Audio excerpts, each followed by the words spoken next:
अभी हम बात करेंगे more on feature of organic compounds, कुछ मजीद फीचर की बात करेंगे कि ऑर्गेनिक कंपाउंड्स के कुछ मजीद भी फीचर्स हैं और उस पर हम बात करेंगे। जैसे हमारे पास आ जाता है कम्प्लेक्सिटी ऑफ ऑर्गेनिक कंपाउंड, के ऑर्गेनिक कंपाउंड, ठीक है जी, ऑर्गेनिक कंपाउंड या ऑर्गेनिक मॉलिक्यूल्स जो होते हैं वो अमूमन हम देखते हैं को लार्ज हैं और स्ट्रक्चरली मोर कम्प्लेक्स होते हैं। तो इनकी क्या प्रॉपर्टी है जी,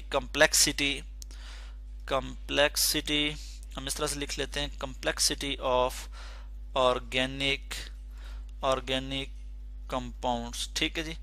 कि ऑर्गेनिक कंपाउंड क्या होते हैं जी, अमूमन हम देखते हैं कि usually organic molecules are large, organic molecules क्या होते हैं, लार्ज होते हैं।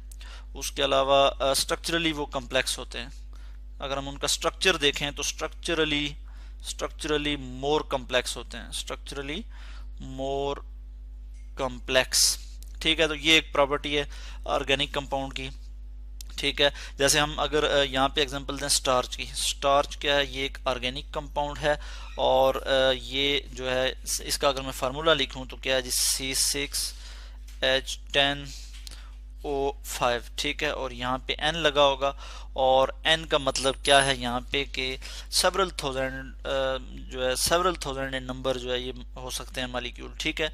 तो ये स्टार्च एक लार्जर मॉलिक्यूल होता है। जैसे इसी तरह हम देखते हैं प्रोटीन है, प्रोटीन, ठीक है, ये भी क्या है, ऑर्गेनिक कंपाउंड है और ये जो है ये भी लार्ज मॉलिक्यूल होते हैं, मैक्रो मॉलिक्यूल होते हैं। स्टार्च जो है ये मैक्रो मॉलिक्यूल है, ठीक है। तो इस तरह से हम मजीद भी कुछ एग्जांपल्स देख सकते हैं, दे सकते हैं कि जो ऑर्गेनिक कंपाउंड्स हैं वो जो है वो लार्ज होते हैं, ठीक है, स्ट्रक्चरली मोर कम्प्लेक्स होते हैं, कम्प्लेक्स स्ट्रक्चर होता है उनका, ठीक है।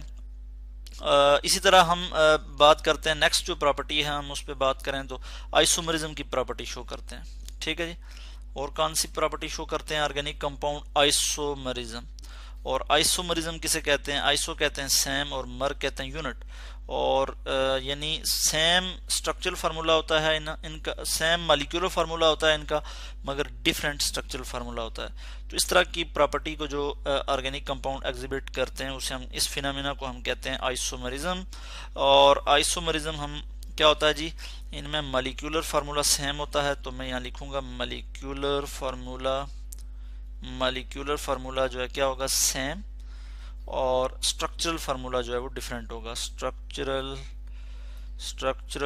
फार्मूला डिफरेंट, ठीक है। तो इस फिनोमेना को हम कहते हैं कि आइसोमरिज्म, ठीक है। और इसमें अगर हम यहाँ पे एग्जांपल दें तो यहाँ पे हम दे सकते हैं, जैसे डाईमिथाइल ईथर है, डाईमिथाइल ईथर, उसके लिए हम इस तरह से लिखेंगे CH3OCH3। और दूसरी तरफ हमारे पास एग्जांपल है इथेनॉल, CH3, इसको मैं ठीक करके लिख लूँ, CH3CH2OH, ये क्या है जी, इथेनॉल है हमारे पास, ठीक है। डाईमिथाइल ईथर, ठीक है। और ये हमारे पास क्या है, इथेनॉल। अब इसमें आप नंबर ऑफ कार्बन देखें, 1 2 नंबर ऑफ कार्बन कितने हैं, 2 हैं। और इसके साथ ही यहाँ पे हाइड्रोजन कितने हैं, 3 और 3 6, हाइड्रोजन कितने हो गए जी, 6, और O भी है साथ।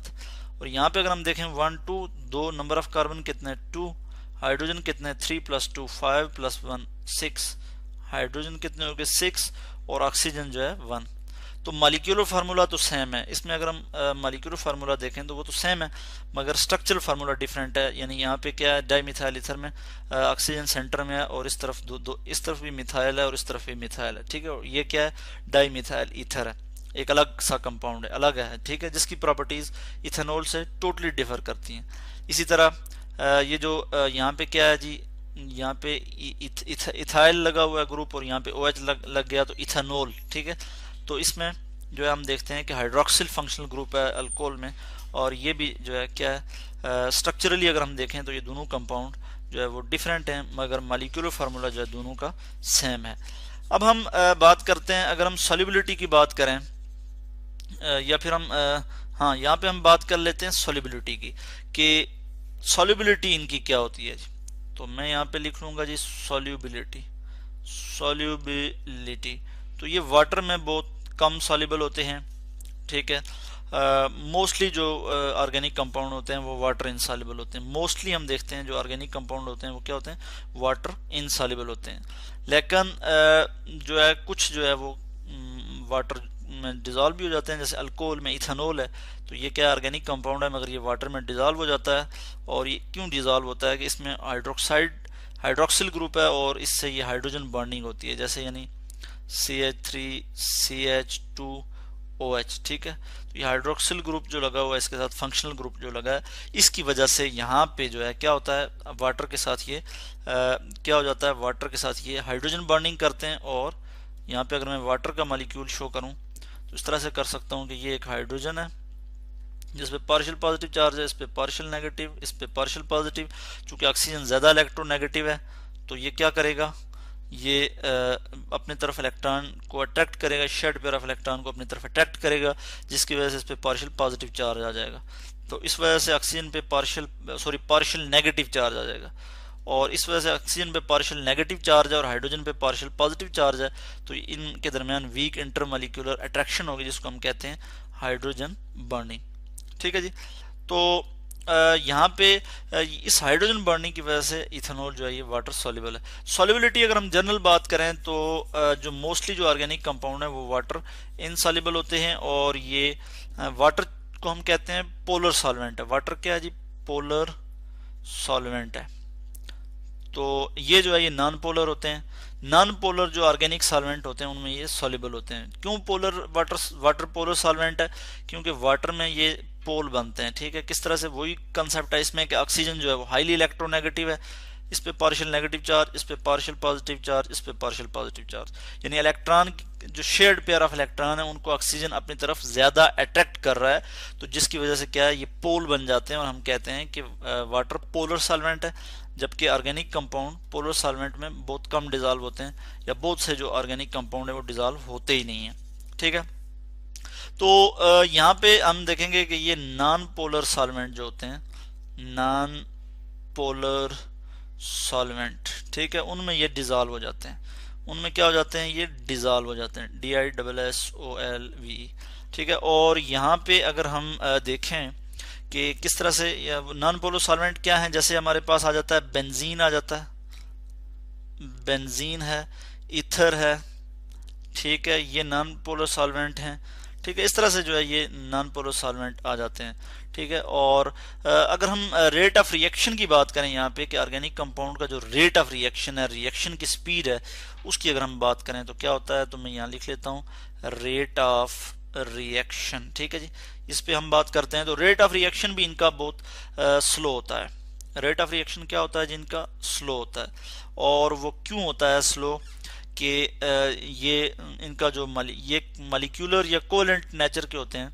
ठीक है, मॉलिक्यूलर ये जो है ये मॉलिक्यूलर या फिर कोवेलेंट नेचर के होते हैं, लार्ज मॉलिक्यूल होते हैं, तो इसलिए इनका रेट ऑफ रिएक्शन जो है वो स्लो होता है। ठीक है, क्यों होता है जी, ड्यू टू, यहाँ पे मैं लिख लेता हूँ due to covalent nature, due to covalent nature, ये इनका जो है रेट ऑफ रिएक्शन जो है स्लो होता है। तो इस तरह से आज हमने बात की कि जो ऑर्गेनिक कंपाउंड हैं उनके क्या फीचर्स हैं। हमने बात की कि ये जो है कम्प्लेक्सिटी ऑफ ऑर्गेनिक कंपाउंड, यानी पहला पॉइंट है हमारा, यानी इसका मतलब क्या हुआ कि जो ऑर्गेनिक कंपाउंड होते हैं वो कम्प्लेक्स लार्जर मॉलिक्यूल होते हैं, स्ट्रक्चरली बहुत कम्प्लेक्स होते हैं। ठीक है, आइसोमेरिज्म शो करते हैं, यानी आइसोमेरिज्म एक ऐसा फिनोमेना है, एक ऐसा अमल है कि जिसमें मॉलिक्यूलर फार्मूला तो सेम होता है मगर जो स्ट्रक्चरल फार्मूला है वो डिफरेंट होता है। ठीक है, और इसकी भी हमने यहाँ पे एक एग्जांपल आपको दी। और उसके बाद हम देखते हैं कि सॉल्युबिलिटी की हमने बात की कि ऑर्गेनिक कंपाउंड की जो सॉल्युबिलिटी है वो क्या है कि नॉन पोलर सॉल्वेंट में ये डिजॉल्व होते हैं। ठीक है, वाटर चूंकि पोलर सॉल्वेंट है तो उसमें मोस्टली जो ऑर्गेनिक कंपाउंड है वो डिजॉल्व नहीं होते। ठीक है, और जो रेट ऑफ रिएक्शन है वो इनका स्लो होता है, और उसकी वजह ये है कि ये कोवेलेंट नेचर के कंपाउंड होते हैं, लार्ज कंपाउंड होते हैं, लार्ज कंपाउंड होते हैं। ठीक है, मॉलिक्यूलर या कोवेलेंट स्ट्रक्चर होता है, कोवेलेंट नेचर के कंपाउंड होते हैं, जिसकी वजह से इनका रेट ऑफ रिएक्शन जो है वो स्लो होता है। तो इस तरह से आज हमने पढ़ा more on features of organic compound.